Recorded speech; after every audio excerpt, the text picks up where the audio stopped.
नमस्कार, मेरा नाम है निदेशक राव और आप देख रहे हैं दृष्टिकोण प्रोडक्शंस। तो पहली 2 क्लासेस के अंदर आपने देखा कि क्या इंटरफेस है और मीडिया पेज क्या होता है, कैसे अपनी फुटेज को इंपोर्ट करना है, देखना है, कैसे बिन्स बनाने हैं। ये है क्लास 3। इसके अंदर हम एडिटिंग शुरू कर रहे हैं। एडिट पेज का आपको बेसिक बताऊंगा, कहाँ पर क्या चीज़ें हैं, टाइमलाइन कैसे काम करती है, टेक्स्ट वगैरह कैसे डालना है आपने, इंस्पेक्टर विंडो क्या होती है, कंपाउंड क्लिप्स क्या हैं, ये सारा आज हम डिटेल के अंदर डिस्कस करेंगे। तो बिना टाइम लिए चलिए चलते हैं दाविंची रिजॉल्व में। तो शुरू करने से पहले क्विकली आपको अपने सोशल मीडिया के पेजेस दिखा देता हूँ। इंस्टाग्राम पर /निदेशक राव पर जाकर के आप मेरा इंस्टा पेज फॉलो कर सकते हैं। यहाँ पर मैं लाइव अपडेट्स डालता रहता हूँ, कोई भी अपने प्रोजेक्ट रिलेटेड अपडेट है वो भी डालता हूँ। तो कोई भी पोस्ट के नीचे आप कमेंट करके पूछ सकते हैं, कुछ पूछना हो तो मैसेज भी कर सकते हैं। आफ्टर दैट ट्विटर के ऊपर भी जो है /निदेशक राव पे जाके मेरा ट्विटर हैंडल है, इसको फॉलो कर सकते हैं आप।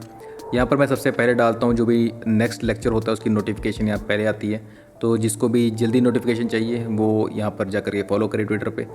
यूट्यूब पर भी /निदेशक राव पे जाके मेरा यूट्यूब चैनल है, इसको सब्सक्राइब करें। यहाँ पर सारी फ्री स्टॉक फुटेज वगैरह डली हुई हैं, फ्री प्रोजेक्ट फाइल्स डली हुई हैं पिछले लेक्चर्स की भी, और व्लॉग्स वगैरह यहाँ पर डाले हुए मैंने। ये अपने एडिटिंग पीसी की कॉन्फ़िगरेशन वगैरह इसमें डाली हुई है, टेबल कैसे बनाया, स्कूटर टेबल कैसे बनाया, सब मैं इसमें चीज़ें डिस्कस करता हूँ। तो डेफिनेटली यहाँ पर जाकर के सब्सक्राइब कीजिए। और इस पूरी सीरीज़ की भी जो स्टॉक फुटेज आएंगी जब मैं कलर ग्रेडिंग करूँगा उस सेशन की, वो सब मैं यहाँ पर फ्री डालूंगा, तो आप यहाँ पर डाउनलोड कर पाएंगे उसको और इस्तेमाल कर पाएंगे अपने प्रैक्टिस के लिए। फेसबुक पर भी /निदेशक राव पे जाकर के आप मेरा फेसबुक पेज जो है इसको लाइक करें। चलिए चलते हैं दाविंची रिजॉल्व में। तो बाय डिफ़ॉल्ट ये कट पेज के ऊपर खुलता है रिजॉल्व, जैसे मैंने आपको पहले ही बताया था। आज हमें वैसे एडिट पेज डिस्कस करना है, बट पहले मैं थोड़ा सा मीडिया पेज के ऊपर आकर के कुछ चीज़ें आपको बताना चाहता हूँ। तो अब हम मीडिया पेज में हैं। यहाँ पर मैंने आपको सारा बताया था कैसे आप अपनी इंपोर्ट कर सकते हैं चीज़ों को, अपनी फाइल्स को। ये आपका मीडिया पूल है, यहाँ पर आपके ये जो है बिन बनते हैं। तो यहाँ तक आपको समझ आ गया था। ये एक स्मार्ट बिन्स जो है ये हमने डिस्कस नहीं किया था। उसका रीज़न ये था कि ये उस टाइम पर समझाना जो है थोड़ा सा आपके लिए समझने में इशू होता है, आपको थोड़ा सा एडवांस्ड आपको लगता है, इसलिए मैंने उस लेक्चर में डिस्कस नहीं किया। आज हम स्मार्ट बिन भी डिस्कस करेंगे और एक और इसके अलावा चीज़ है पावर बिन्स, वो भी हम डिस्कस करेंगे। तो पहले आपको स्मार्ट बिन का थोड़ा बता देता हूँ। यहाँ पर लास्ट टाइम मैंने आपको बताया था फेवरेट कैसे बनाने हैं फोल्डर्स। तो मेरा ये फेवरेट में डाला हुआ है स्टॉक फुटेज। इस पर मैं क्लिक करता हूँ तो डायरेक्टली मैं इस जगह पहुँच जाऊँगा। यहाँ पर मेरी सारी स्टॉक फुटेज पड़ी हुई हैं। ये मैं इसको थंबनेल व्यू में कर लेता हूँ। तो यहाँ पर ये हार्ले डेविडसन स्टॉक में मैं जाता हूँ। ये एक नाइट का सीन है, ये कुछ डे के सीन है। मैं एक नाइट का लेता हूँ, 2-3 डे सीन्स लेता हूँ और एक और ये ले लेता हूँ। इनको मैं ड्रैग कर लेता हूँ यहाँ पर अपने मीडिया पूल में। तो ये पूछ रहे हैं कि आप जो है फ्रेम रेट चेंज करना चाहते हैं, क्योंकि इस क्लिप का फ्रेम रेट जो है वो आपके जो डिफ़ॉल्ट प्रोजेक्ट फ्रेम रेट है उससे डिफरेंट है। बाय डिफ़ॉल्ट 24 होता है दाविंची रिजॉल्व में, और इन क्लिप्स का आई थिंक 50 है, इसलिए ये एक बार पूछ रहा है। एक बार मैं एस्केप कर रहा हूँ इसको। तो अगर आपको यहाँ पर दिखाता हूँ, कॉगविल है, इस पर आप क्लिक करेंगे गेयर आइकन पे, तो यहाँ देख सकते हैं कि 24 फ्रेम पर सेकेंड है, राइट। और मैं एक बार Ctrl+Z प्रेस करता हूँ, इसको दोबारा ड्रैग करता हूँ, तो ये दोबारा इसने पूछा कि फ्रेम रेट चेंज करना है। इस बार मैं इसको चेंज पे क्लिक कर देता हूँ।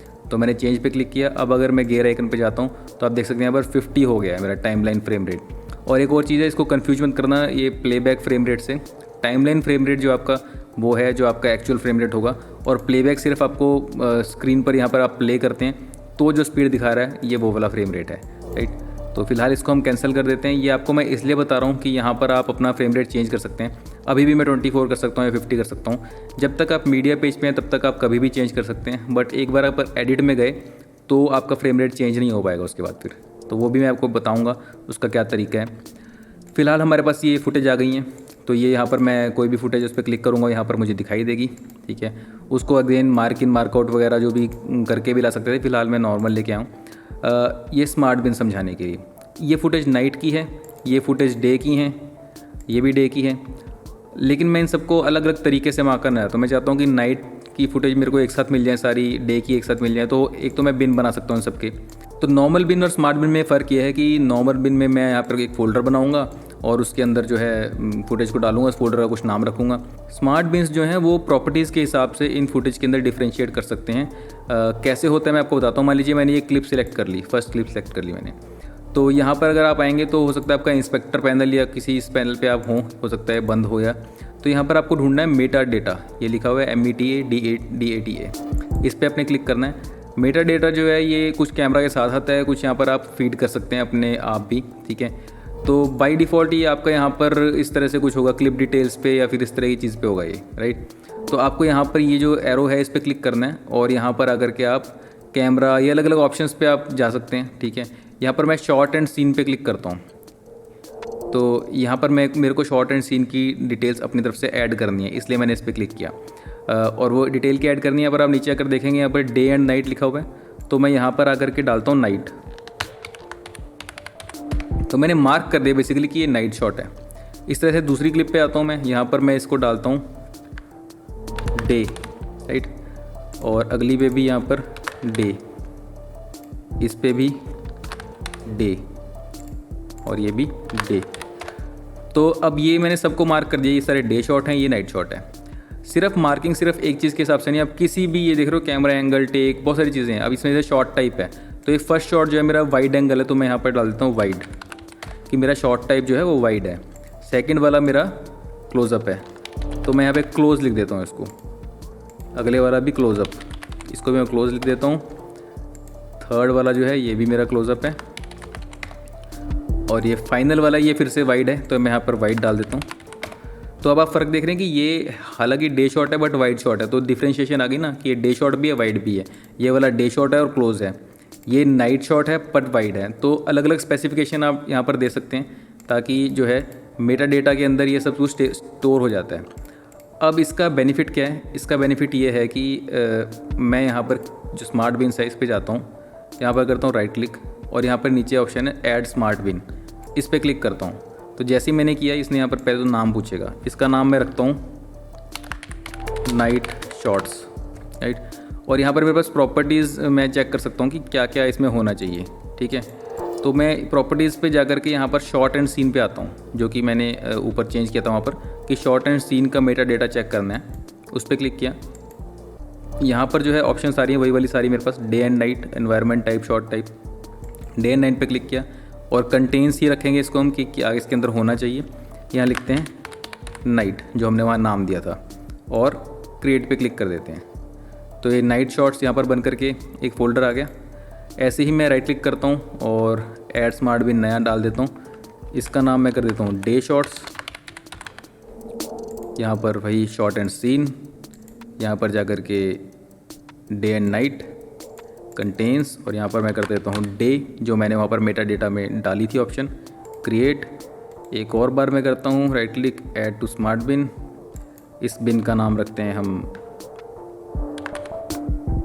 वाइड शॉट्स, ठीक है। अगेन ये प्रॉपर्टीज़ की जगह पर शॉर्ट एंड सीन आएगा। आप एक्चुअली बाकी किसी के हिसाब से भी कर सकते हो, क्योंकि हमने शॉर्ट एंड सीन वाले के अंदर मेटा डेटा अपने हिसाब से सेट किया, इसलिए मैं इसको सिलेक्ट कर रहा हूँ। अदरवाइज़ आप क्लिप डिटेल, कैमरा, इन सब के हिसाब से भी यहाँ पर जो है इन चीज़ों को डिफ्रेंशिएट कर सकते हो। हम शॉर्ट एंड सीन में जाएंगे, डिस्क्रिप्शन पर जा कर के अब ये वाइड एंगल मुझे चाहिए था, उसके लिए मैंने क्या किया था, यहाँ पर शॉर्ट टाइप पे गए, और यहाँ पर हम लिखेंगे वाइड, क्रिएट, इसको थोड़ा बड़ा कर लेते हैं, राइट क्लिक, ऐड स्मार्ट बिन, यहाँ पर कर देते हैं क्लोज़अप शॉट्स, और लास्ट था जो वो भी हम यहाँ पर शॉट टाइप क्लोज लिखा था हमने, वो डाल करके यहाँ पर स्पेलिंग ठीक होनी चाहिए। अगर वहाँ क्लोज लिखा था तो क्लोज आएगा, क्लोज़अप लिखा था तो क्लोज़अप आएगा, ये उसको ही रीड करता है। ऊपर चाहे कोई भी नाम के अंदर आप अपने याद करने के हिसाब से डाल सकते हैं। क्रिएट। तो अब मास्टर के अंदर देख रहे हैं हमारे पास ये सारी फुटेज है, 5 फुटेज हैं, ठीक है। इसमें ये रात की भी है, दिन की भी है, क्लोज भी है, वाइड भी है। लेकिन अगर आप यहाँ पर देखते हैं नाइट शॉट्स पे मैं क्लिक करता हूँ, तो ये देख रहे हैं सिर्फ यहाँ पर नाइट शॉट आ गए मेरे। मैं इसको थोड़ा बड़ा कर देता हूँ थंबनेल को। तो ये नाइट शॉट्स पे क्लिक किया, नाइट शॉट्स आ गए। डे शॉट्स पे क्लिक किया, सारे डे के शॉट्स आ गए मेरे यहाँ पर विजिबल हो गए। वाइड शॉट्स पे क्लिक किया, अब दोनों वाइड शॉट आ गए, इसमें रात का भी है और दिन का भी है। दिन के बाकी शॉट नहीं है, सिर्फ वाइड शॉट आए, क्योंकि इसने वाइड वाला जो है मेटा डेटा में से टैग उठाया, और यहाँ पर भी वाइड हमने डाला हुआ था, तो इसने उठा लिया कि वाइड शॉट्स ये दोनों हैं। क्लोजअप शॉट्स में जाएंगे तो अब ये दिन के 3 शॉट आए हैं, 4th शॉट नहीं आया, क्योंकि वो वाइड शॉट है, क्लोजअप नहीं है, राइट। तो इस तरह से आप देख रहे हैं कि मेटा डेटा के हिसाब से आप जो है मार्क कर सकते हैं सारे शॉट्स को, और ये उन सबको जो है उठा लेगा। तो इस तरीके से आप जो है अपना अलग अलग मेटा डेटा के हिसाब से अलग अलग शॉट्स को डिफ्रेंशिएट कर सकते हैं। ये भी एक तरीका है शॉट्स को सेग्रीगेट करने का। अब आप इसको कितना जल्दी यूज़ करना शुरू करते हैं वो आपके ऊपर डिपेंड करता है, क्योंकि कई लोगों को लगता है इतनी हैसल क्यों करें। छोटे प्रोजेक्ट के अंदर इसकी इतनी ज़रूरत नहीं पड़ती, बट अगर आप मूवी वगैरह कर रहे हैं, बहुत ज़्यादा नंबर ऑफ प्रोजेक्ट्स हैं आपके पास, तो आपको थोड़ा क्लीन अप रखने के लिए कई बार होता है कि day shots shorts, night shorts बहुत सारे जो है मिक्सअप हो जाते हैं, तो उनको जो है ईजिली ढूंढ सकें उसके लिए आप इस तरह के मेटा डेटा डाल सकते हैं। सो अदर देन दैट ये तो हो गया एक पार्ट। मास्टर पे क्लिक करेंगे तो आपको सारी फुटेज आपकी नज़र आएगी। तो ये था स्मार्ट बिन्स। अब हम बात करते हैं पावर बिन्स की, जो मैं बता रहा था आपको। अभी यहाँ पर देखिए मैंने कोई भी बिन क्रिएट नहीं किया, सिंपल वाला जो था। मैं अगर इन 3 फुटेज को सिलेक्ट करता हूँ और राइट क्लिक करके यहाँ पर ऑप्शन आएगी मेरे पास create bin with selected clips, इस पर क्लिक किया तो ये बिन 1 बन गया। इस पर मैं डबल क्लिक करूँगा तो मैं इसको रीनेम कर सकता हूँ। इसका नाम मैं रख देता हूँ क्लोज। ये वैसे ही रख रहा हूँ, वैसे आप कुछ भी बाइक या जो भी आपकी उस टाइम पे रिक्वायरमेंट हो उस हिसाब से रखेंगे। उसके बाद मैं मास्टर पे गया, ये बचे हुए जो शॉर्ट हैं इनको मैंने राइट क्लिक करके create bin with selected clips किया। इस बिन का नाम मैं रख देता हूँ सीन्स, कुछ भी बेसिकली समझाने के लिए अभी मैं कर रहा हूँ। तो क्लोजअप्स हो गए, इसमें सीन्स हो गए। मैंने अलग अलग बिन बना लिए। मास्टर के अंदर ये दोनों के दोनों फोल्डर मुझे नज़र आएंगे। ये हमने लास्ट टाइम भी डिस्कस किया था।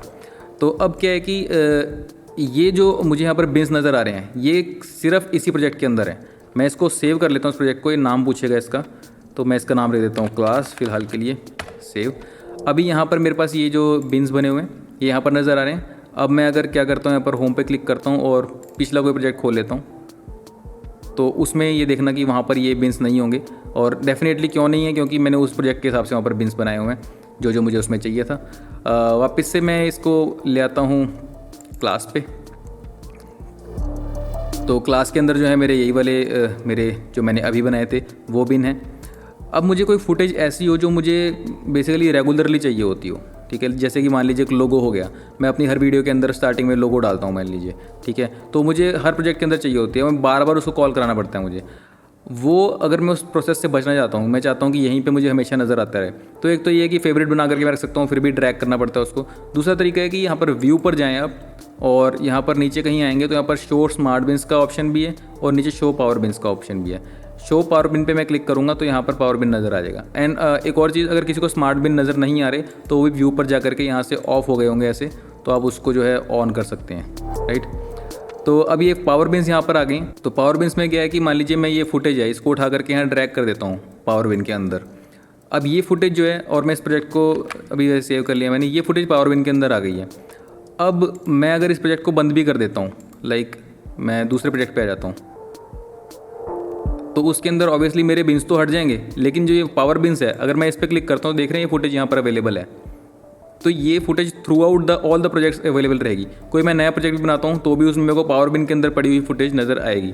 तो यहाँ पर मान लीजिए लोगो एनिमेशन मैंने डाल दी, तो मैं कभी भी चाहे किसी प्रोजेक्ट में चला जाऊँ, नए प्रोजेक्ट में चला जाऊँ या पुराने किसी प्रोजेक्ट में चला जाऊँ या नया क्रिएट कर लूँ, तो ये हमेशा जो है यहाँ पर पावर बिन के अंदर लोगो वगैरह मेरे पड़े रहेंगे, राइट। फिलहाल मैं इसको रिमूव कर देता हूँ यहाँ से। तो अब हम चलेंगे एडिट पेज की तरफ। तो क्विकली एक बार मैं देख लेता हूँ क्या यहाँ पर एक फुटेज ये ले लेते हैं, ये ले लेते हैं, और ये 2 फुटेज मैं ले लेता हूँ मान लीजिए, चलो ये 3 ले लेता हूँ। ये 3 फुटेज मैंने ली, इनको मैं यहाँ पर ड्रैग ड्रॉप कर देता हूँ। तो ये मेरे पास फुटेज यहाँ पर आ गई हैं। अब मैं पर पहले गेयर पे क्लिक करता हूँ, यहाँ पर देखें 50 फ्रेम रेट है, राइट। ये बाई डिफ़ॉल्ट 24 जैसे मैंने बताया था आपको होता है। अगर मैं इसको 24 पे रखता हूँ, यहाँ पर चेंज कर देता हूँ इसको 24 मेरा अब यहाँ पर फ्रेम रेट है। और इन तीनों को पकड़ के राइट क्लिक करके मैं create new timeline with selected clips करता हूँ और क्रिएट पे क्लिक कर देता हूँ। तो टाइमलाइन 1 मेरी बन करके आ गई है ये। अगर मैं जाता हूँ एडिट पेज पे अब, तो ये टाइमलाइन मेरी यहाँ पर खुली हुई है और ये जो मेरी फुटेज यहाँ पर आ गई है। अगर मैं ये कॉगव्हील पे अब क्लिक करता हूँ गियर पे, तो आप देख रहे हैं यहाँ पर 24 फ्रेम जो था उसको मैं चेंज नहीं कर सकता, ये सेट हो गया है यहाँ पर, राइट। अब मैं इसको बाद में एडिट नहीं कर सकता, तो इसलिए बहुत ज़रूरी है कि आप पहले से डिसाइड करके रखें कि आपको क्या फ्रेम रेट चाहिए। फ़िलहाल मैं इसे कैंसिल कर देता हूँ। और ये जैसे अब काफ़ी क्लटर यहाँ पर हो रखा है, ये सब सारी विंडोज़ इस तरह से खुली हुई हैं। तो मुझे पहले भी कोई पूछ रहा था कि सर इसमें तो टाइम लाइन जो है छोटी हो जाती है और ये विंडो भी छोटी रहती है, समय ये थोड़ी जगह नहीं मिलती हमें काम करने की। तो बेसिकली ये सारी विंडोज़ कहीं ना कहीं से खुली हुई हैं। लाइक ये इधर वाला पैनल है, ये इंस्पेक्टर विंडो है, ये इसको आप बंद कर देंगे तो ऐसे बंद हो जाएगा। ये जो है इधर मीडिया पूल है, इसको बंद कर देंगे तो ये बंद हो जाएगा। अब आपकी टाइमलाइन जो है थोड़ी बड़ी हो गई है, इसको आप ड्रैग कर सकते हैं इस तरह से। और आपका जो ये सेकंड व्यूअर खुला हुआ है यहाँ पर देखने के लिए कोई भी इमेज जो है, सोर्स मॉनिटर जो है आपका, इसको भी आप यहाँ पर एक बटन है यहाँ पर देख सकते हैं, सिंगल व्यूअर मोड। इस पर क्लिक करेंगे तो सिंगल व्यूअर मोड हो जाएगा। वापस आपको चाहिए तो यहाँ पर ये दोबारा क्लिक करेंगे, डबल व्यूअर मोड हो जाएगा। तो सिंगल व्यूअर मोड मैंने कर लिया। अब ये जो है आपका काफ़ी यहाँ पर स्पेस बन गया। अगर आपको टाइमलाइन बड़ी छोटी करनी है तो इस तरह से आप करके अब आप इस पर काम कर सकते हैं। और बीच में अगर काम करते करते आपको चेक करना है कि फुल स्क्रीन में कैसा लग रहा है, तो आप Ctrl+F प्रेस करेंगे तो फुल स्क्रीन ये हो जाएगा, और Ctrl+F दोबारा प्रेस करेंगे तो ये वापस से नॉर्मल स्क्रीन में आ जाएगा। तो Ctrl+F प्रेस करके आप इस तरह से प्ले दबाएंगे अगर स्पेस, तो ये आपका जो है पूरा यहाँ पर आपको नज़र आ जाएगा। मैं म्यूट कर देता हूँ एक बार, तो इस तरह से आपको फुल स्क्रीन में नज़र आ जाएगा। इसको आप आगे पीछे कर सकते हैं जो भी आपका एडिट है उसको चेक करने के लिए। और इस बटन पे क्लिक करेंगे तो भी वापस से नॉर्मल मोड में आ जाएंगे, और Ctrl+F प्रेस करेंगे तो भी वापस नॉर्मल मोड में आ जाएंगे। तो ये शॉर्टकट बता दी मैंने आपको, और इस तरह से आप स्पेस बना लें। अब आप इस पर ईजिली एडिट कर सकते हैं। एडिटिंग के अंदर क्या है कि कुछ चीज़ें और मैं आपको बता देता हूँ। अब मान लीजिए ये तो फुटेज आ गई है, अगर आपको कुछ और फुटेज इंपोर्ट करनी है, राइट, जैसे मैंने आपको मीडिया पूल में बताया था। अब मैं मान लीजिए इस फुटेज को कर देता हूँ डिलीट। एक्चुअली सारी फुटेज में डिलीट कर देता हूँ। मान लीजिए मैंने सिर्फ टाइमलाइन बनाई है, पहले एम्प्टी टाइमलाइन है, इसके अंदर कोई फुटेज डाली ही नहीं, मीडिया पेज से मैं लेके अभी आया नहीं कुछ। और यहाँ से मुझे मीडिया पेज पे नहीं जाना, मैं यहाँ पर सिंपली मीडिया पूल जो है इस पर क्लिक करता हूँ, तो यहाँ पर मेरे मीडिया पूल के अंदर जो है ये सारा नज़र आ जाएगा। इसको मैं एक बार इस बटन को क्लिक करूँगा तो ये स्पेस यहाँ पर बन जाएगी, राइट, और इसको क्लिक करूँगा तो टाइमलाइन पूरी हो जाएगी। यहाँ पर ये जो ऊपर ये एक पीसी टाइप का ये श्रिंक का बटन बना हुआ है, इस पर हम क्लिक करेंगे तो ये टाइमलाइन को पूरी स्पेस दे देगा। अब मेरे पास जो है मीडिया मेरा यहाँ पर आ गया है, मीडिया पूल, और ये टाइमलाइन है, और यहाँ पर व्यूअर है। फ़िलहाल जो है ये इस तरह की फुटेज नज़र आ रही है। यहाँ पर थंबनेल या इस तरह से अलग अलग ऑप्शंस हैं। तो थंबनेल पे मैं क्लिक करके मास्टर से इसको थोड़ा साइज़ छोटा कर लेता हूँ। ये मैंने लास्ट टाइम भी आपको बताया था कि आप इसे साइज़ बड़ा छोटा कर सकते हैं, ठीक है। तो मैंने इस तरह का साइज़ रख लिया, और ये फुटेज मेरे को अब लेकर के आनी है यहाँ पर, जो मैंने मीडिया पूल में अपने कॉल कराई हुई थी। इस फुटेज के अंदर जो है in and out point obviously मैं लगा सकता हूँ। मैं इस पर क्लिक करता हूँ तो ये यहाँ पर आकर के मैं मान लीजिए इधर इन पॉइंट लगाना चाहता हूँ, तो यहाँ पर मैं आई प्रेस करूँगा, इन पॉइंट लग जाएगा। कहीं पर भी मैं जा कर के ओ प्रेस करूँगा तो आउट पॉइंट लग जाएगा। बट इसको करने का एक और जो है हैंडी तरीका मैं आपको बताता हूँ, वो ये है कि इधर जो थंबनेल है इनको मैं फुल साइज़ बड़ा कर लेता हूँ, और ये थंबनेल के ऊपर आकर के मैं अगर इस तरह स्क्रॉल करूँगा तो देख रहे हैं वीडियो वहाँ पर मुझे प्ले होती नज़र आ रही है। अब मैं यहीं पे देख सकता हूँ कि बाइक जहाँ पे स्टार्ट हुई, मैं इस पोर्शन पे जो है आकर के आई प्रेस कर देता हूँ, तो यहीं से मैंने इन पॉइंट लगा लिया। और थोड़ा आगे जा कर के जब बाइक यहाँ चली गई तो मैं ओ प्रेस कर देता हूँ, तो देख रहे हैं यहाँ पे 2 लाइनें बनी हुई आ गई हैं। बेसिकली इन और आउट पॉइंट मैंने इधर थंबनेल में ही सेट कर लिए हैं। अब अगर मैं इसको उठा करके यहाँ ड्रॉप करता हूँ तो ये फुटेज सिर्फ इतनी ही आएगी। मैं प्ले करके आपको दिखाता हूँ, तो जो है सीधा बाइक चली और यहाँ पर ये वीडियो ख़त्म हो गई। तो इन एंड आउट पॉइंट जो मार्किंग और मार्कआउट करते हैं, वो उधर जाने की बजाय, सोर्स मॉनिटर में जाने की बजाय आप डायरेक्टली भी यहाँ से थंबनेल से कर सकते हैं। तो ये एक बड़ी इंटरेस्टिंग चीज़ है। उसके अलावा अब मान लीजिए मुझे नई फुटेज ऐड करनी है, मैं उठा के ड्रैग ड्रॉप कर सकता हूँ, या फिर और भी तरीके हैं। जैसे मान लीजिए मैं चाहता हूँ ये फुटेज जो है, इसको मैंने सेलेक्ट किया है, ये जो है इधर एंड में आ जाए। तो एंड में लाने के लिए मैं इसको ड्रैग करता हूँ और सोर्स मॉनिटर पे ले जाता हूँ। तो देख रहे हैं यहाँ पर कुछ ऑप्शंस आ गई हैं, इंसर्ट, ओवरराइट, रिप्लेस, फिल, इस तरह से काफ़ी ऑप्शन आ गई हैं, ठीक है। तो इसमें एक ऑप्शन है अपेंड एट द एंड, मैं इस पे लाके इसे छोड़ता हूँ तो ऑटोमेटिकली यहाँ पर लास्ट में जुड़ जाएगी। इसका बेनिफिट क्या है, मान लीजिए और काफ़ी सारी यहाँ पर फुटेज बनी हुई है, कुछ भी है, आप टाइमलाइन में कहीं और हैं या फिर बहुत जूम्ड इन है, मान लीजिए इस तरह जूम्ड इन है आप, ठीक है, आपको पता नहीं कि एंड कहाँ पर है। बट ये फुटेज जो है जैसे ये वाली है, इसको उठा के मैं चाहता हूँ एंड में आ जाए, तो मैं इसको उठा करके यहाँ ला करके अपेंड एट दी एंड पे ड्रॉप कर देता हूँ, तो ऑटोमेटिकली ये एंड पे लग जाएगी। जूम आउट करेंगे आप तो देख सकते हैं कि ये जो मेरी 2 क्लिप्स थी उसके बाद जो है लास्ट में आकर के क्लिप लग गई है अपने आप, ठीक है। ये थी अपेंड की ऑप्शन। अब मान लीजिए मैं चाहता हूँ कि इन दोनों क्लिप्स के बीच में ये क्लिप आ जाए, ठीक है, या इन दोनों क्लिप्स के बीच में भी क्या है, किसी भी क्लिप के बीच में, यहाँ पर मेरा जो है टाइमलाइन पे मेरा जो है ये है प्ले हेड, तो मैं चाहता हूँ यहाँ पर नई क्लिप जो है इंसर्ट हो जाए बेसिकली बीच में। तो मैं इसको उठा करके इधर वही लाता हूँ और यहाँ पर ऑप्शन है इंसर्ट की, इस पर क्लिक करता हूँ तो यहाँ पर वो अपने आप कट लगा देगा उस फुटेज के अंदर और सेंटर में ये बीच में ये वाली फुटेज को डाल देगा, ठीक है। अगर आप चाहते हैं कि ऐसे इंसर्ट ना हो, एक ऊपर वाली लेयर के अंदर ये बन करके आ जाए, नीचे वाली लेयर को डिस्टर्ब ना करे, तो उसके लिए आप क्या कर सकते हैं, अगेन मैं इसको यहाँ पर ड्रैग करता हूँ और यहाँ पर ऑप्शन है प्लेस ऑन टॉप, इस पर क्लिक करता हूँ तो ये इधर से शुरू हो जाएगी जहाँ पे आपका मार्कर था और ऊपर प्लेस हो गई है रादर देन नीचे वाली वीडियो को उसने कट करने के, ठीक है। इसी तरह की और ऑप्शन है, आप इनको सबको कर करके देख लीजिएगा कि ओवरराइट रिप्लेस करेंगे तो वो उस वीडियो को जो पहले से मौजूद थी उसको काट देगी और जितनी स्पेस में वो वीडियो थी ये नई वाली वीडियो आ जाएगी तो रिप्लेस कर देगी उसको, ठीक है। इसी तरह से प्लेस ऑन टॉप हो गया, फिट टू फिल, इस पर क्लिक करते हैं तो जितनी पोर्शन के अंदर वो पहले वाली क्लिप थी उतने पोर्शन में इसको जो है अपने आप को फिल कर देगी। इसी तरह से अगर मैं इसको भी कंट्रोल Z करता हूँ और लास्ट में क्या ऑप्शन बची है, प्लेस ऑन टॉप हो गया, पेंड हो गया, रिपल ओवर राइट, अगर मैं रिपल ओवर राइट पे क्लिक करता हूँ तो क्या करेगा, कट करके उसको बाकी सारी चीज़ को आगे बढ़ा देगा। बेसिकली फिल करने के बजाय जितनी फुल लेंथ है इसकी उतनी फुल लेंथ रखेगा और बाकी सारी फुटेज को आगे खिसका देगा। तो बेसिकली इस चीज़ को है रिपल कर देगा आगे तक कि जो यहाँ पर इफेक्ट हुआ है उससे आगे आगे सब चीज़ें खिसक जाएँ। रिपल इफेक्ट बोलते हैं इस चीज़ को, कि एक से दूसरी तरंग की तरह ये चीज़ आगे तक चली जाए। अब इसको कंट्रोल Z करते हैं तो ये सारे आपने तरीके देख लिए किस किस तरह से आप फुटेज को ला सकते हैं यहाँ पर। इसका सिर्फ यही तरीका नहीं है, और भी है। यहाँ पर जो है, यहाँ पर अगर एक बटन बने हुए आप देख रहे हैं, यहाँ पर इंसर्ट क्लिप F9 लिखा हुआ है। अब यहाँ पर मैंने क्लिप सेलेक्ट की और ये बटन दबाऊंगा तो भी क्लिप इंसर्ट हो जाएगी। यही चीज़ मैं यहाँ से ड्रैग करके इधर से भी इंसर्ट पे क्लिक करूँगा तो भी यही होगा। तो यहाँ पर भी ऑप्शंस अवेलेबल हैं, ये जैसे कि इंसर्ट हो गया, ओवर राइट हो गया, रिप्लेस हो गया, और आप यहाँ से ड्रैग ड्रॉप करके भी ये चीज़ कर सकते हैं। ठीक है, तो ये अपना क्लियर हो गया। इसके बाद अभी आप चीज़ नोटिस कर रहे होंगे चीज़ कि मेरा जो प्ले हेड है जहाँ पर भी मैं लेके जाता हूँ वो क्लिप ऑटोमेटिकली सिलेक्ट हो जाती है। आपके केस में ऐसा नहीं हो रहा होगा। उसका रीज़न ये है कि यहाँ टाइमलाइन पे अगर आप जाएंगे तो ये है सिलेक्शन फॉलोज प्ले हेड, ये बटन आपका ऑफ होगा बाय डिफ़ॉल्ट। उसमें क्या कि अब मैं आगे लेके जा रहा हूँ प्ले हेड, मान लीजिए और भी कोई मैं फुटेज आगे ले आता हूँ, मैं कहीं पर भी प्ले हेड को लेके जा रहा हूँ तो मेरा सिलेक्शन पीछे ही है। उससे क्या इशू होता है, कई बार जो है बहुत सारी फुटेज होती है और मैं जूम इन करके मान लीजिए एंड में चला गया हूँ और मेरी फर्स्ट क्लिप सिलेक्टेड है, मैं यहाँ पे कुछ काम करने के लिए मैं कुछ करता हूँ और वो फर्स्ट क्लिप के ऊपर वो चीज़ अप्लाई हो जाती है क्योंकि सिलेक्शन फर्स्ट क्लिप पे था। इसके लिए मैं चाहता हूँ कि हमेशा जहाँ मेरा प्ले हेड हो वहाँ पर सिलेक्शन रहे। तो टाइमलाइन पे जा करके सिलेक्शन फॉलोज प्ले हेड पे क्लिक कर दीजिए। उससे क्या होगा, अब आप कहीं पे भी जाएंगे तो आपका प्ले हेड जहाँ होगा, ये जो लाइन है आपकी रेड कलर की, वही क्लिप आपकी सिलेक्ट होगी। हालांकि ऐसा नहीं कि आप दूसरी सिलेक्ट कर नहीं सकते, अब यहाँ पर पहुँच गए हैं। अब मैं अगर इंटेंशनली चाहूँ तो इस पर क्लिक करके इसको सिलेक्ट कर सकता हूँ। तो इस तरह से जो है कंट्रोल मेरे पास रहता है। आमतौर पे ये फॉलो करेगा, जहाँ मुझे चाहिए वहाँ स्पेशली मैं सिलेक्ट कर सकता हूँ किसी और क्लिप को, राइट। तो अभी मैंने ये कुछ प्लेसमेंट की है क्लिप्स की। मान लीजिए मुझे इससे पहले का पोर्शन कट करना है इस क्लिप का, तो उसका सिंपल तरीका है कि यहाँ पर ब्लेड टूल है, इस पर मैंने क्लिक किया। जैसे कि प्रीमियर प्रो में कट टूल होता था, रेजर टूल, बस वही है ये। इस पर क्लिक करूँगा तो यहाँ पर एक कट आ गया। अब ऑब्वियसली मैं दोबारा क्लिक करूँगा तो ये काटता रहेगा, इसलिए मुझे इससे बाहर निकलना है तो सिलेक्शन टूल पे आना है। तो उसके लिए ये बटन है, इस पर मैं क्लिक करूँगा तो सिलेक्शन टूल पे आ जाएगा। मैं सिलेक्ट कर सकता हूँ और इसको मैं यहाँ पर डिलीट कर सकता हूँ। डिलीट करते ही इसमें ऑटोमेटिकली आप देख रहे हैं सारी की सारी टाइमलाइन खिसक गई।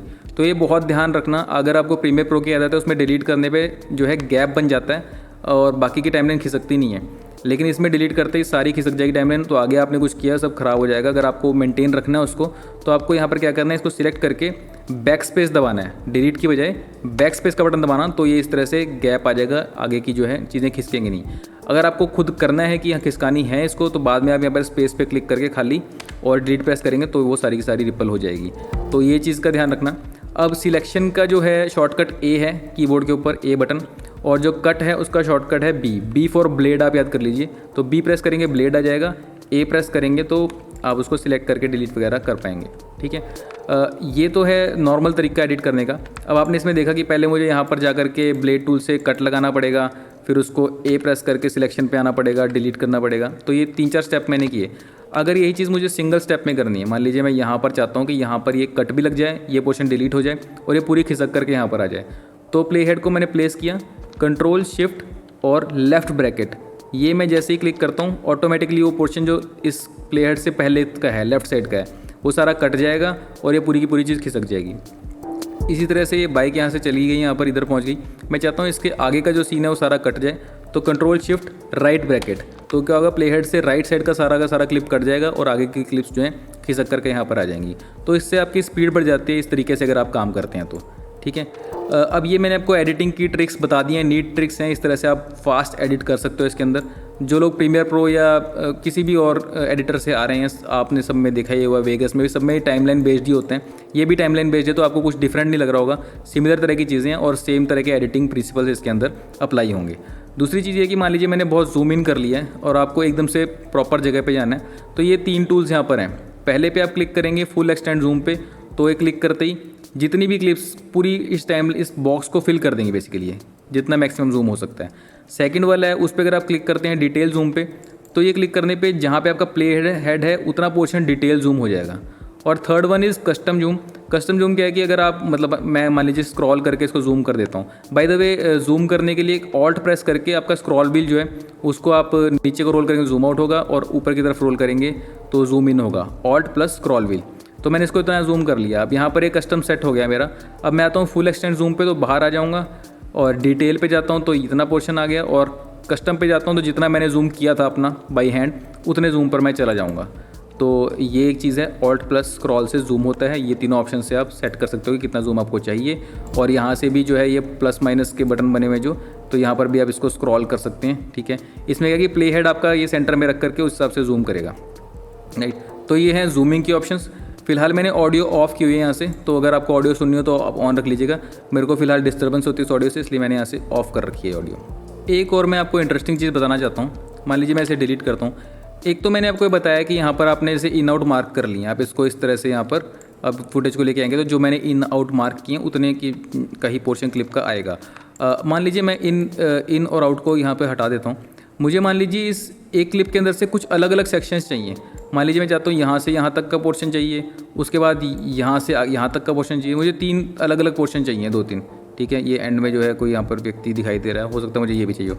तो बेसिकली अगर एक फुटेज में से 3 पोर्शन चाहिए तो मैं इन आउट तो सिर्फ 2 ही जगह पे मार्क कर सकता हूँ कि मतलब इतना सेक्शन आ जाए, या इस सेक्शन को जो है आगे ले आ सकता हूँ या पीछे ले आ सकता हूँ। मुझे मल्टीपल सेक्शन एक ही फुटेज में चाहिए, तो मैं क्या कर सकता हूँ, उसके लिए मैं फुटेज के अंदर मार्कर प्लेस कर सकता हूँ। वो कैसे होगा, मैंने इसको सिलेक्ट किया। मान लीजिए मैं इस पोर्शन पे आता हूँ कि ये बाइक चलना शुरू हुई, यहाँ से यहाँ तक का पोर्शन जो है, तो मैं यहाँ पर आकर के फर्स्ट और M प्रेस करूँगा कीबोर्ड पे, उससे जो है मार्कर यहाँ लग जाएगा। यहाँ पे देख रहे हैं ब्लू कलर का मार्कर आ गया। दोबारा M प्रेस करता हूँ अगर, तो आप मार्कर का नेम दे सकते हैं, बिगिन एंड जो भी है। तो बिगिन शॉट मैं इसको कर लेता हूँ कि बिगिनिंग शॉट है ये। कुछ नोट्स लिखने हैं, नोट्स लिख सकते हैं, कलर वगैरह आप चेंज कर सकते हैं, काफ़ी सारी ऑप्शंस हैं। तो ये करके यहाँ पर मैं डन कर देता हूँ। उसके बाद मैं चाहता हूँ कि ये थोड़ा सा आगे इस पोर्शन पे, यहाँ पर जब बाइक जा रही है, एक मार्कर यहाँ चाहिए, तो मैं M प्रेस करूँगा अगेन, तो ये सेकंड मार्कर आ गया। इसका नाम भी दे सकते हैं बट मैं अभी दूंगा नहीं, मुझे रिक्वायरमेंट नहीं है।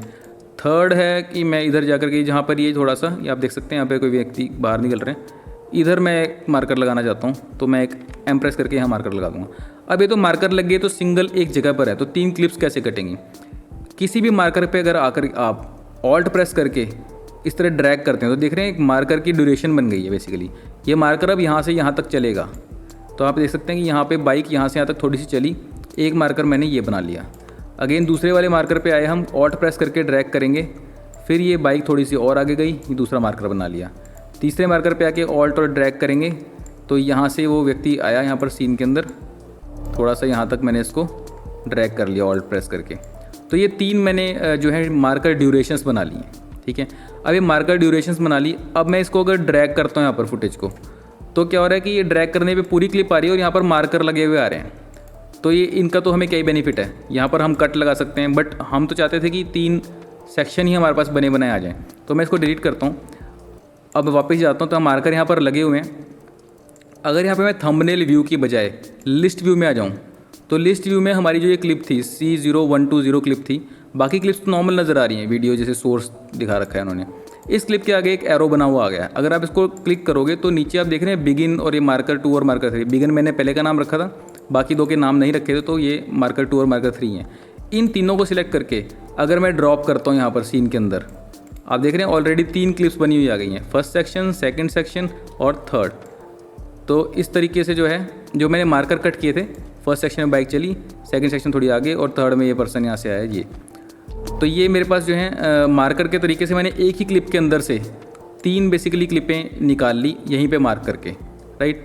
तो ये बहुत ही हैंडी टूल है अगर आपको एक लंबी क्लिप के अंदर से मल्टीपल सेक्शंस निकालने हो और आपको यहाँ पर उसको ला करके कट कर करके अलग अलग बार बार और एडिट ना करना चाहते हो, तो आप डायरेक्टली मार्कर्स लगा करके और यहाँ ड्रॉप डाउन से जो है इनको ड्रैग ड्रॉप कर सकते हैं सारे मार्कर्स वाली एडिटेड क्लिप्स को। तो आई होप आपको ये जो है इंटरेस्टिंग लगी होंगी चीज़ें। आप अगर पहले से भी एडिटिंग कर रहे हैं तो मुझे लगता है सारी चीज़ें आपको ये मालूम होंगी नहीं पहले। फ़िलहाल हम आगे बढ़ते हैं। तो वापस से मैं थंबनेल मोड में आ जाता हूँ। फ़िलहाल मैं इन सबको डिलीट कर रहा हूँ, ट्री वाली फुटेज ले आता हूँ यहाँ पर, और मैं चाहता हूँ इसके ऊपर एक टाइटल मुझे लिखना है। तो टाइटल लिखने के लिए मीडिया पूल की बजाय हम इफेक्ट लाइब्रेरी में जाएंगे। तो ये देख रहे हैं यहाँ पर इफेक्ट लाइब्रेरी जाएगी और बाय डिफ़ॉल्ट टाइटल के ऊपर ही, अगर आपका ना हो तो यहाँ पर आपको टूल बॉक्स वगैरह अलग अलग ऑप्शन है, इसके अंदर जो है टूल बॉक्स में आप जाएंगे तो यहाँ पर video transition, audio transition, titles इस तरह से लिखे हुए हैं। हम टाइटल पे भी जाते हैं और यहाँ पर जो है कुछ फ्यूजन के टाइटल हैं बाय डिफ़ॉल्ट, कुछ नॉर्मल टाइटल्स हैं, यहाँ पर टेक्स्ट है, टेक्स्ट प्लस है और कुछ ये एनिमेटेड टाइटल हैं। तो फिलहाल मैं सिंपल टेक्स्ट पे क्लिक करता हूँ, इसको ड्रैग ड्रॉप करता हूँ तो यहाँ पर इस तरह का टेक्स्ट आ गया। अब इस टेक्स्ट की प्रॉपर्टीज़ क्या हैं? दाविंची रिजॉल्व में किसी भी आपको क्लिप की प्रॉपर्टीज़ देखनी हो, टेक्स्ट की प्रॉपर्टीज़ देखनी हो तो सारी इंस्पेक्टर विंडो में होती हैं। तो यहाँ इंस्पेक्टर विंडो में हम जाएंगे, इधर यहाँ पे लिखा है बेसिक टाइटल, इसको आप चेंज करके कर सकते हैं माई टाइटल या जो भी मतलब आप नाम रखना चाहते हैं वो यहाँ पर चेंज आ जाएगा। दूसरा, इसका कलर मुझे यहाँ पर जो है वाइट नहीं चाहिए, मुझे ब्लैक चाहिए, तो मैं इसको ड्रैग करके यहाँ ब्लैक कर सकता हूँ या एनी अदर कलर जो मुझे चाहिए मैं कर सकता हूँ। साइज़ बड़ा छोटा कर सकता हूँ, ठीक है।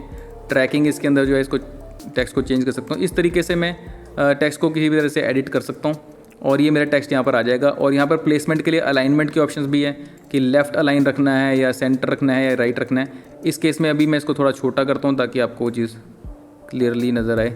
अब मैं एंटर करके यहाँ पर नीचे कोई और चीज़ भी लिख देता हूँ, is amazing, my title is amazing. और लाइन स्पेसिंग मैं कम कर देता हूँ जो मैंने बढ़ा दी थी एक्चुअली गलती से। तो माई टाइटल इज़ अमेजिंग मैंने कर दिया। अब मैं इसको यहाँ पर ये लेफ़्ट अलाइंड है, सेंटर पे क्लिक करता हूँ, सेंटर अलाइन हो जाएगा। आप देख सकते हैं यहाँ पर जो है दोनों तरफ ये इज़ अमेजिंग जो है दोनों साइड चला गया। अगर मैं राइट अलाइन करता हूँ तो इस तरफ आ जाएगा ये। तो इस तरह से आप अलाइनमेंट वगैरह सेट कर सकते हैं। सारी जो है नॉर्मल ऑप्शंस हैं टाइटल वाली, ऐसे आप इस टाइटल को यहाँ पर डाल सकते हैं। अब आप चाहते हैं कि टाइटल फेड इन और फेड आउट हो जाए, तो उसके लिए सिंपली इसमें क्या है कि एक तो यह है कि आप यहाँ पर ओपेसिटी पे कीज़ लगा सकते हैं। दूसरा ये है कि यहाँ पर अगर आप किसी भी एक्चुअली फुटेज के ऊपर आएंगे तो जब आप एंड पर आते हैं यहाँ पर तो आप उसको यहाँ पर देख रहे हैं इस तरह का आइकन बन जाता है, छोटा बड़ा कर सकते हैं उसको फुटेज को, ठीक है। ऐसे ही नीचे वाली क्लिप जो है हमारी उसको हम छोटा बड़ा कर सकते हैं इस तरीके से, लास्ट पर आकर के इस तरह से। और अगर थोड़ा सा ऊपर आप देखेंगे यहाँ पर एक पॉइंटर बना हुआ है, यहाँ पर आते ही आइकन आपका चेंज हो जाता है। अगर यहाँ से आप ड्रैग करते हैं तो बेसिकली ये क्या कर रहा है, ओपेसिटी इसकी 0 से बढ़ा रहा है।